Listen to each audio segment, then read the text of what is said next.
Welcome to episode 177 of the Women of the Military podcast. This week my guest is Kara Taylor. Kara served in the Air Force for 13 years as a licensed clinical social worker, and today she continues to serve in the reserves. She found the Air Force while looking for a job. Even though she was a licensed clinical social worker, she struggled to find a job because of her lack of experience, and it was when she was on a monster website that she found the job for serving in the Air Force and said, why not? The job gave her the experience that she needed, and she enjoyed her career in the military, but she's decided to transition so that she could do something new, and she is currently building her business, Kara Taylor Coaching, which you can learn more about in the show notes. So let's hear more about her experience in the Air Force after a brief word from our sponsor. Women of the Military podcast would like to thank Sabio Coding Bootcamp for sponsoring this week's episode. Sabio Coding Bootcamp is a top-ranked coding bootcamp that is 100% dedicated to helping smart and highly motivated individuals become exceptional software engineers. Visit their website at www.sabio.la to learn how you may be able to use your GI Bill of benefits to train at Sabio. Your tuition and monthly BAH stipend may be paid during your training period. They are also 100% committed in helping you find your first job in tech. So don't forget to head over to www.sabio.la to learn more. And now let's get started with this week's episode. Welcome to the show, Kara. I'm excited to have you here.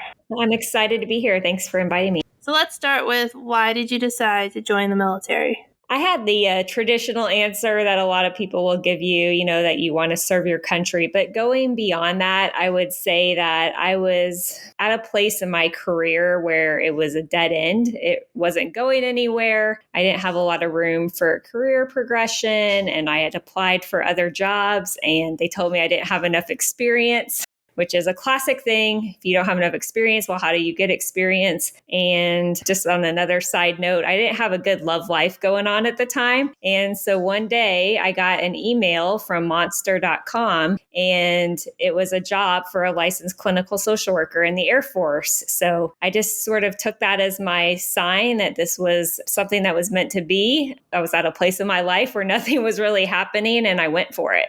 So you weren't really looking for the military. The military kind of found you. Yes, the military did find me, which is funny. And I don't have, my grandpa served in the Army Air Corps, but I didn't know him very well. So I don't have a strong military background. So for sure, it found me. And you said it was kind of like fate. You saw it and you were like, oh, I should do this. Were you nervous about joining the military, or were you more excited? I was a little bit excited, also nervous, because the PT standards were very intimidating to me. I wasn't really what you would call a fit individual. I didn't do a lot of exercising or sports, so I was most intimidated by the run. And also I had a lack of understanding of what the requirements were. So if I saw like the max, I thought like, oh, I'm going to have to do the max to make it work. So that's what I was most nervous about. That makes sense. Those charts don't really make sense unless you understand them. Right. I had no idea how to interpret them, but I tried to interpret them on my own. So did you just apply to the job? How did the process work that you joined the military? Yeah, I'm trying to remember exactly how it happened. I know I saw the thing on Monster, and maybe I went to the Air Force website and got in contact with a recruiter. I mean, I definitely did that. I just don't remember if there was a step in between. I think I filled out something that, I asked for more information, and then the recruiter contacted me from there. And then did you join as an officer or enlist? I was an officer. And so did you go to OTS, or was there a specialized training program? Yeah, so I was a part of COT for commissioned officer training. So at the time it was 5 weeks long. And is it a mix of people with like different ranks based on like their specialty? I remember I was at Maxwell and I was going through the second lieutenant school, and there was like captains saluting lieutenants, and they're like, oh, they're the COT people. They don't know what they're doing. Yeah, you stick out like a sore thumb when you're in cot because you're doing all the wrong things. But yeah, there were different ranks based on your experience that you brought into the military. I'm a social worker, so most of us came in as first lieutenants, but that's not a hard, fast rule based on how much experience you had on the outside. Psychologists, because they had their doctorate, they all came in as captains. So that would be another example. I know there was a guy that was in our training class, and he promoted to lieutenant colonel while we were at COT. That's crazy. Yeah, can you imagine going into the Air Force with no experience and then being expected to lead, at a lieutenant colonel level? Yeah, that's so interesting. Yeah, I knew about captains. I didn't know that they went all the way up to lieutenant colonel. That's crazy. So was COT the boot camp experience, or was it more laid back where they didn't yell at you, or did they yell at you? I don't really know about that side of it. Yeah. If you ask somebody who went to basic training, they probably would not say that that was any kind of boot camp, but it would be the equivalent of what an officer in COT would experience. Definitely got yelled at by the TIs. I was scared of them. Their little boots clicking on the ground was really a terrifying sound to me. But I remember we got a book and it was in our little flight. And I remember reading in it, somebody had put don't worry, this too will pass. So, by the end, it felt a lot better than what it did when we first started. Yeah, and it was a lot of information because it was only 5 weeks. And then after that, you guys went off. Even Air Force basic training is 6 weeks or maybe 7. OTS was 12 weeks. So that's a short amount of time to learn all that you need to learn to go into the military. Yeah. And, funny story, I get to my first base and I'm walking around with my hands cupped, good morning, ma'am. Good morning, sir, to everybody I saw. So a lot of people just looked at me like I was weird. What are you doing? And I know it's also a joke when you're in a parking lot and you see, a lieutenant, whether it's first or second, trying to dodge the enlisted people so you don't have to salute them. They're so enlisted people would tell me they would purposely try to find lieutenants to make them uncomfortable. So it's not worth it. Don't try and dodge people. It's just something that you have to get used to, but it's really awkward. Yeah, because you're not used to it in the civilian world. And for me, I did ROTC for 4 years before I was actually in the military. So it was I did it every Thursday was the day that we wore uniforms, but it was only 1 day a week and it wasn't on a base. And so when I went into the military, it was just kind of something normal because it's something that we had been doing in a different way, but it wasn't so foreign. It's something 5 weeks ago, I was just a civilian and now I'm in the military. Right. Yeah.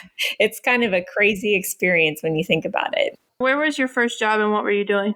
So I mentioned earlier, I'm a licensed clinical social worker. So my first duty station was at Keesler Air Force Base in Biloxi, Mississippi. And I started off in the family advocacy program running that. So again, I didn't really have any military experience, but I'm going to be thrown right into that leadership role. Family advocacy works with child abuse and domestic violence. So that's what I did my first year there. And then I transitioned over to the ADAP program, which stands for Alcohol and Drug Abuse Prevention and Treatment Program. So most common, we would see people who had gotten into some kind of trouble, some kind of alcohol related incident, and then we would provide them, in most cases, education, but some people who met criteria for an alcohol use disorder, we gave them treatment.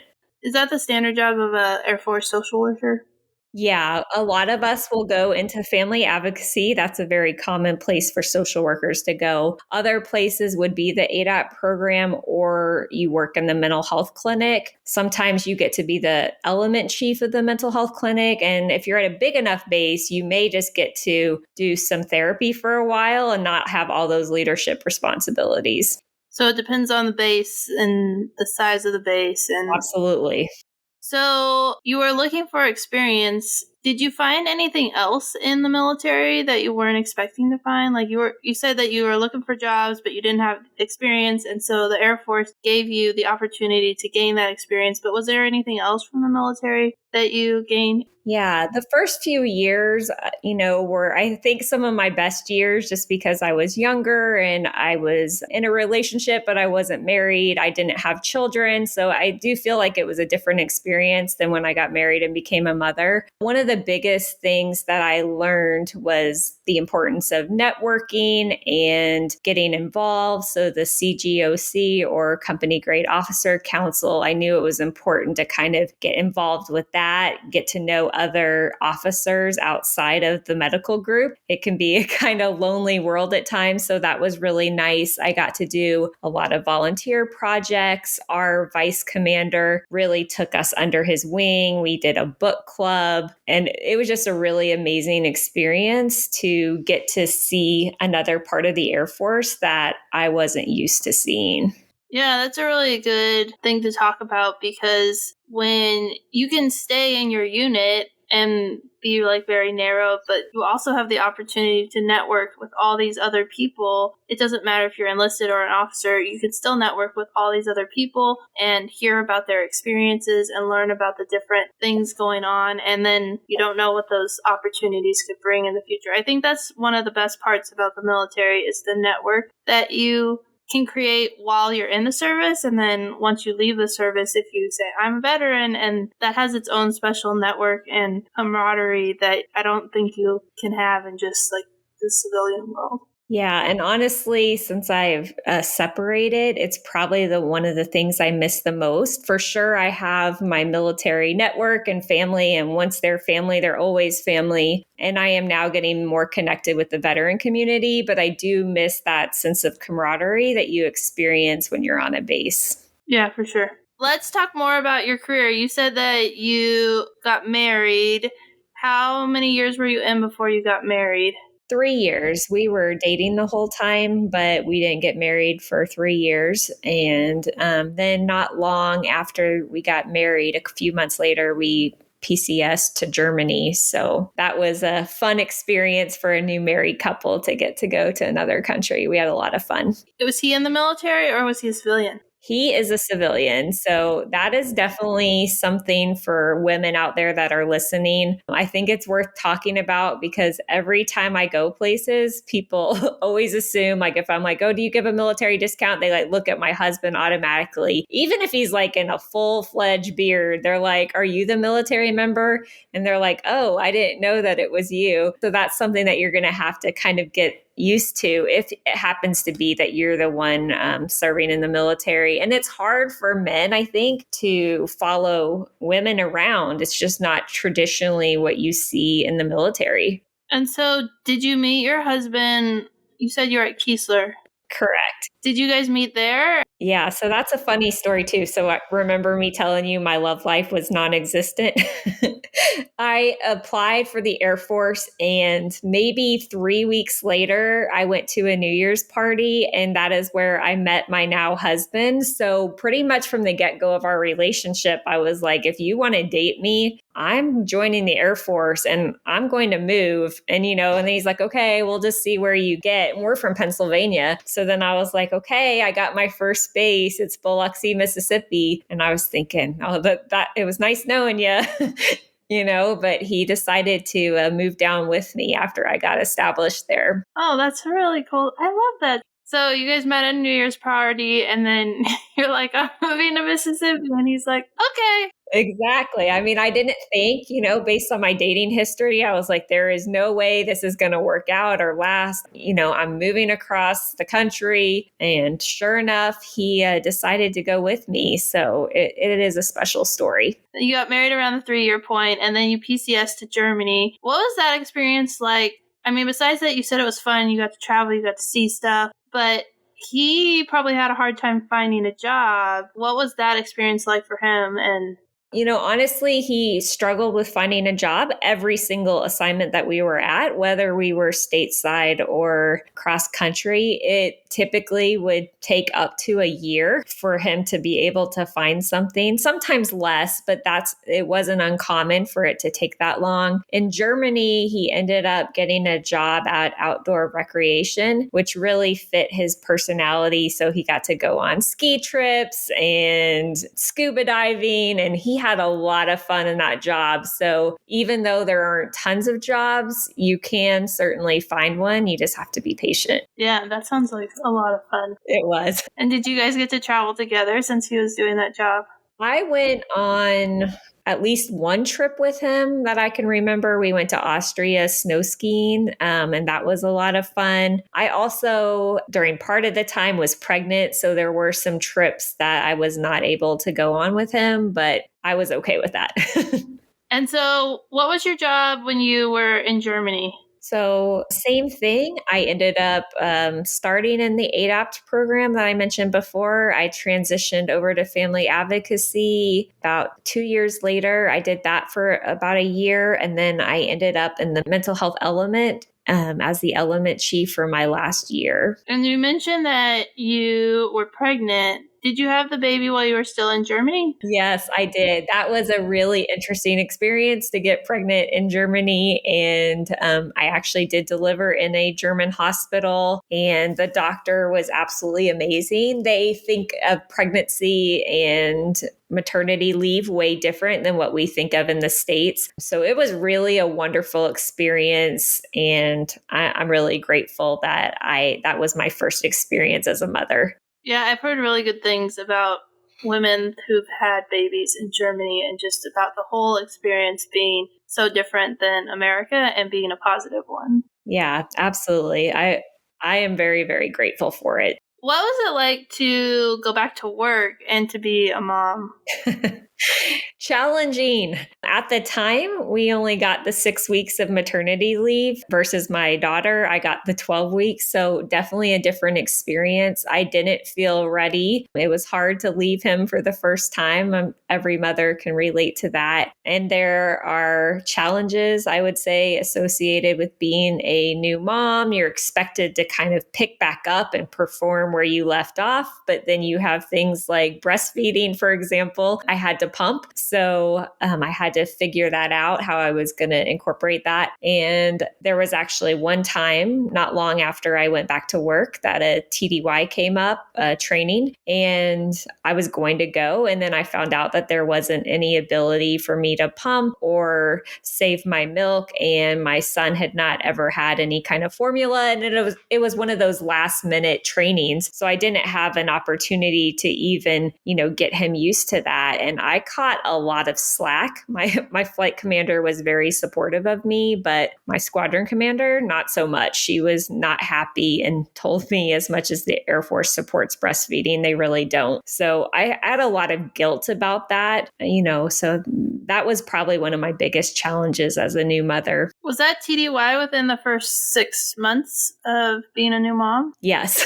I believe it was in the first couple of months. Like I hadn't been back to work maybe more than a month or so when that opportunity came up. That kind of shows, because when you had your son, there was a 6-month window. Now it's 12 months. But there's this window and you feel protected. Oh, I'm not supposed to be separated from my child. But then when you make that choice to do what's best for your family, you can get a lot of pushback and really negative things said to you. Yeah, the Air Force says they support breastfeeding moms, but they really don't. And you're like, what am I supposed to do with that? Right, exactly. And I honestly know that I was treated differently after that conversation happened. I knew that she was upset the second I got pulled into her office. And she just did not treat me the same after that happened. Which is really sad. And I think it really highlights the challenges that moms have in the military, because you could have made the choice to put your career first instead of your son and gone on that TDY, but you shouldn't have to do that. And then you shouldn't be penalized for making the choice that you picked your family, especially when there's laws written that say that you're not supposed to be separated from it's your choice to not be separated. Yes, I was very disheartened by that whole situation, but, I did, fortunately move past it. That's the great thing about being in the military is eventually everyone gets PCS'd out. So you don't have to stay around leaders for very long if they aren't a good leader. I'll just leave it at that. Yeah, that's a great way to look at it. And another important thing to remember about the military is your boss isn't going to be your boss forever, because either they're going to move or you're going to move, and hopefully you'll get someone better. Absolutely. So, did anything else happen in Germany before you came back to the States that you want to talk about? No, I don't think so. I just will continue to say it was an amazing experience. I hear some people go to Germany and they say there's nothing to do here. And my advice, if you get stationed overseas, is to really just make the most of any assignment that you're at. I also hear that about a lot of other bases that a lot of people would love to be at, so it is what you make of it. And if you're in the country, in normal times, I guess, when you're allowed to travel, make the most of it and just really have a great time, because it's an amazing opportunity. Yeah, COVID makes it harder. Right. That's why I started backed up like, oh, wait a minute, we're in a pandemic. Yeah, I think it's true. It is what you make of it. And we have been in Virginia for 4 years, and some of it's been hard because we've been in a pandemic and we haven't got to travel like we wanted, but we have got to do a lot of things and we've made the most of it. And now we're moving across the country and planning a big giant road trip, so it should be quite the experience. But we're trying to take advantage of the opportunities the military gives us. And yeah, absolutely. I mean, even the pandemic, you can find opportunities within that to, come together or spend more time as a family or what have you. So when you left Germany, where did you go after that? My next assignment was at McConnell Air Force Base in Wichita, Kansas. So I wasn't super excited to go to Kansas, but, no one's going to feel sorry for the girl that just was in Germany. So I was there for 3 years and I was the mental health flight commander. So all those elements I mentioned before, the flight commander is the leader of those. And it was an interesting time. I had my daughter there. So that was the best thing I can say about the assignment. And then there were a lot of not so great things. Do you want to talk about any of the not so great things? One of the things I'll say is just, it was a high ops base, and from a mental health perspective, because, the maintainers were working so hard, work hard, play hard. We were very busy in the mental health flight, and we did not have as much resources as would be helpful to help the needs of that base. So there were a lot of need for the services, and then you guys didn't have the resources, so it made it really hard. Yeah, you have a lot of people, with child abuse, domestic violence, alcohol incidents, suicidal ideation. And there's expectations of how often you have to see them. And when you have really high caseloads, it is very stressful. And especially with the added fact that you became a mom. So you had that going on as well as all the other challenges. Yeah. So not only did I become a mom, but my pregnancy had a complication, and I ended up getting hospitalized for 9.5 weeks before I had my daughter. So, no one's thrilled to lose their flight commander for, not only the 12 weeks of maternity leave, but the 9.5 weeks before that. So that had some additional challenges that were associated with it. But on the bright side, I had insurance that paid for the entire thing. I didn't have to worry about my paycheck. And, the hospital took really good care of me. And, fortunately, I came out of it with a beautiful daughter on the other side. So there is the blessing in that story. Yeah. I love that you're always like the glass half full. It's taken a lot of work, Amanda. I just really like it. It's really encouraging. And it is true. The health insurance it's not always the best health insurance, but you do have that peace of mind that everything's paid for and you don't have to worry about. I got asked to do something that was about health insurance, and I was like, yeah, I can't relate to this because I don't have to worry about these things because the military pays for everything. Yeah, it is definitely different once you get on the outside and then you're trying to navigate those things. And, I could talk about that at a later time. But yeah, there's definitely some challenges there that you're not used to when you're in the military. If you need to be seen, you just go be seen. There's not a lot of hemming and hawing, right? You just go to the clinic. It's true. So was that your last assignment or did you guys move again? I had one more move. So I then PCS to the Air Force Academy and I got to work with the cadets. So it was definitely a different experience than any of the other experiences leading up to that. So we had a counseling center called the Peak Performance Center. So if you want to think of it equivalent to a college counseling center, and there was a lot of great things with it. And then, a lot of challenges as well, right? Because now you're in an environment that is very political. And so I just wasn't used to that kind of environment until I got to the academy. Yeah, that sounds really interesting. And what was it like to go from working with like service members to cadets? Because I feel like cadets are really young, but I guess service members are really young too. But it's a different mindset of like doing the Air Force mission and like training to be in the Air Force. So what was that? How was that different?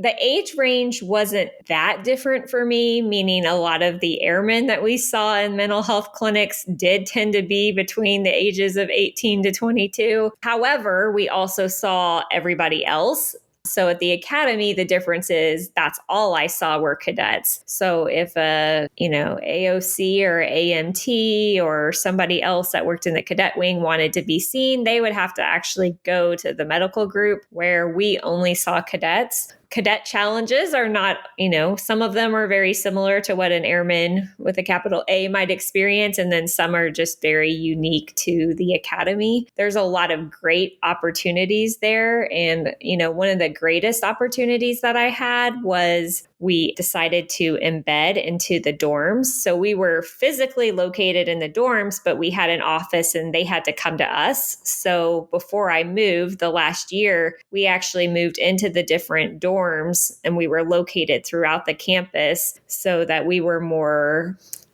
accessible and kind of breaking down the stigma. So, it was not uncommon for me to see a cadet walking down the hall in their bathrobe from, the shower. And then, then you had that awkward exchange of like, hey, I saw you in my office the other day for therapy.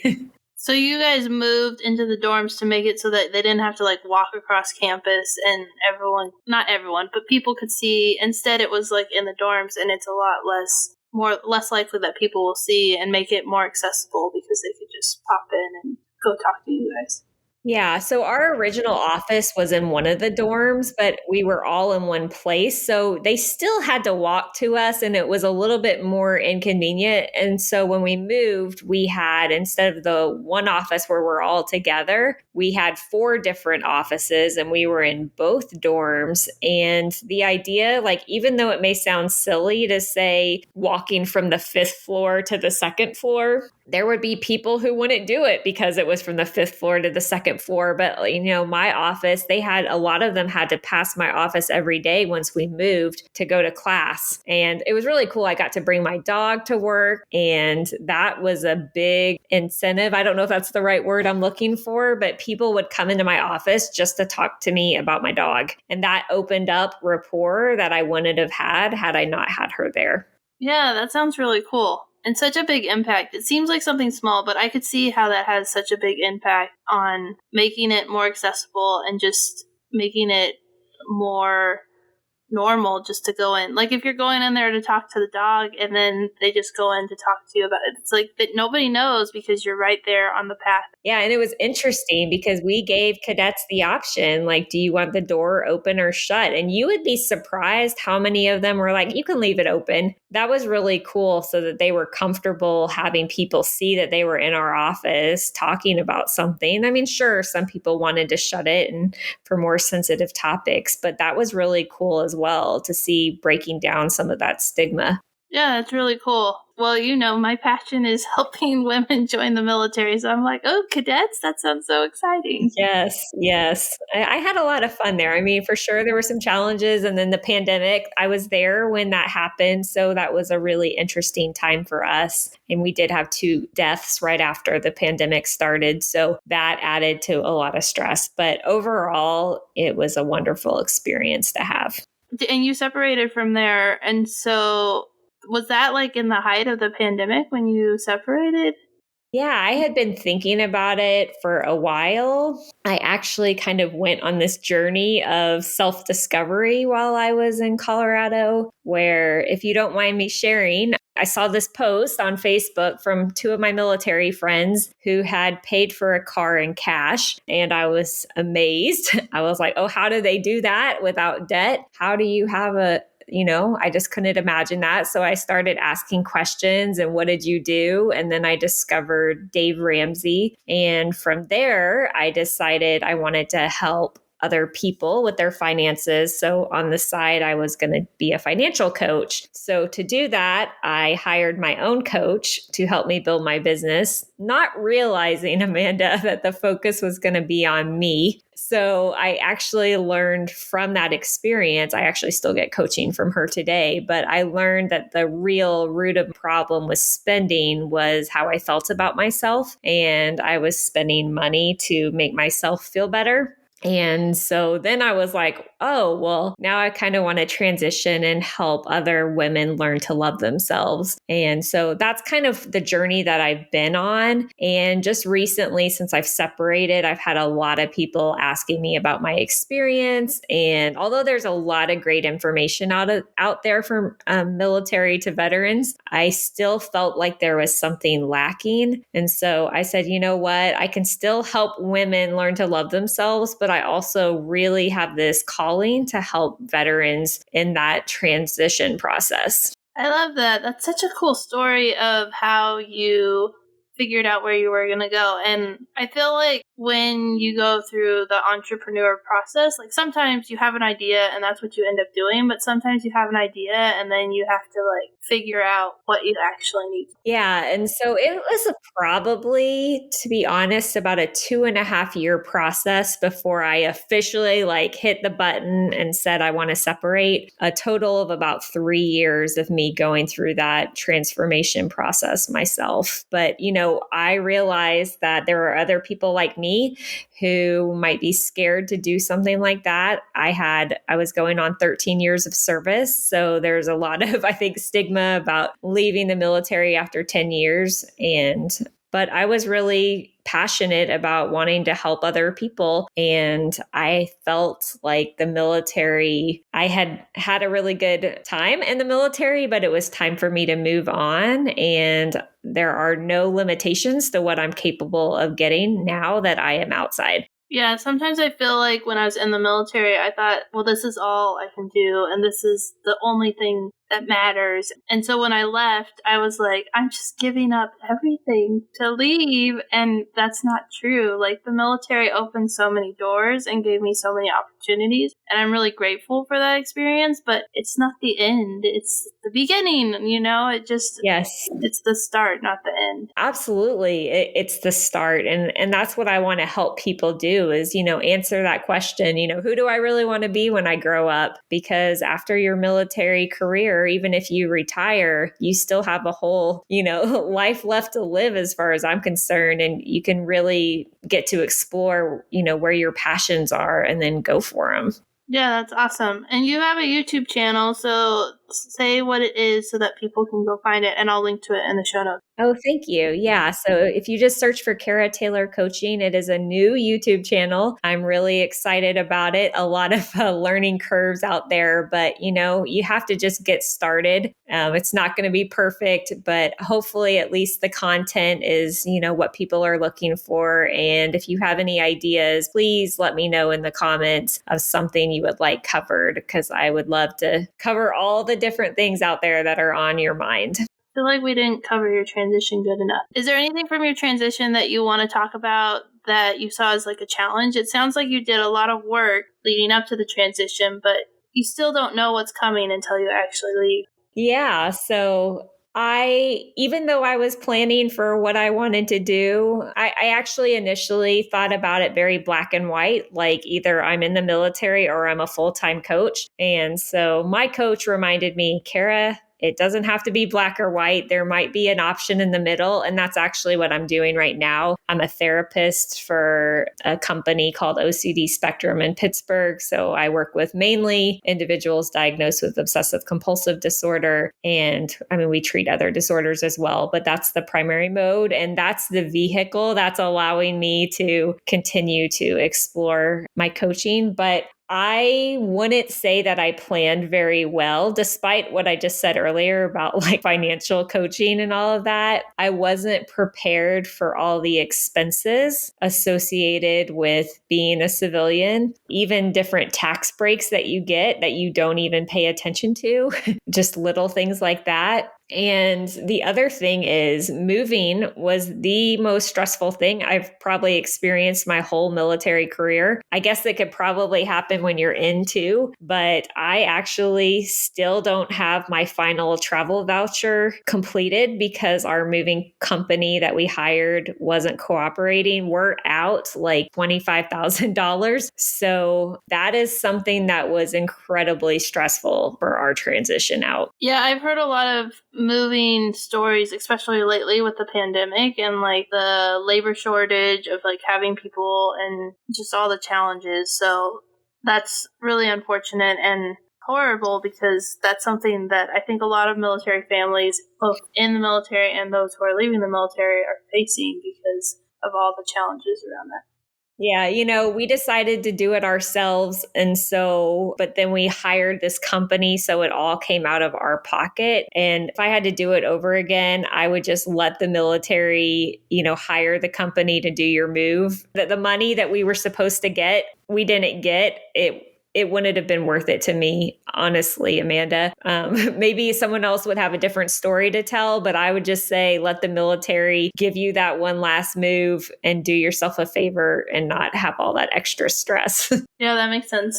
Is there anything else from your transition or your time in the military that you want to talk about before I ask my last question? Yeah, the last thing I would say on the positive side of the transition is we decided to move closer to family. So we moved back to Pennsylvania, and I am 30 minutes away from my mom and sister. We're about 4 hours away from my husband's family. And honestly, that has been probably the biggest payoff with all the other things, just being able to see them more often. My husband's family is getting older. We hadn't seen them in like 3 years until we came back, and we've already seen them like 5 times since we've been back, which is amazing. And my kids get to grow up with having, a more active grandparent presence. So, not everyone's going to choose when they separate to go back home for a number of reasons. But for us, it was definitely something that we had missed. I just wanted to highlight that for those of you that might be a little bit homesick. Yeah, we're moving back to California, which is where my family is from. And people were like, are you sure you want to go back to California? We're like, yes, we know it's expensive. We know all the things, but it's just being closer to family, especially after a pandemic where we couldn't travel home and we were across the country and not being able to see grandparents and do family things. And I think that's really important to think about when you're trying to decide where you're going to end up at the end. And the military, it worked out that they're sending us there, and that's where we're hoping to stay. It is something that is kind of a driving factor on why we wanted to move back. Yeah, I think a lot of people are going to be driven by family, whether it's to be closer to family or on the other side of the country. But, it's a lonely, even though you have your military family, I think most military members understand that most people are not going to come visit you. When we were in Germany and we would come back stateside for a visit, people would expect you to travel to the other side of the state while you were home for like 2 weeks to go see them. That was hard. But now I'm like, I'm here. If you want to come see me, you know where I'm at.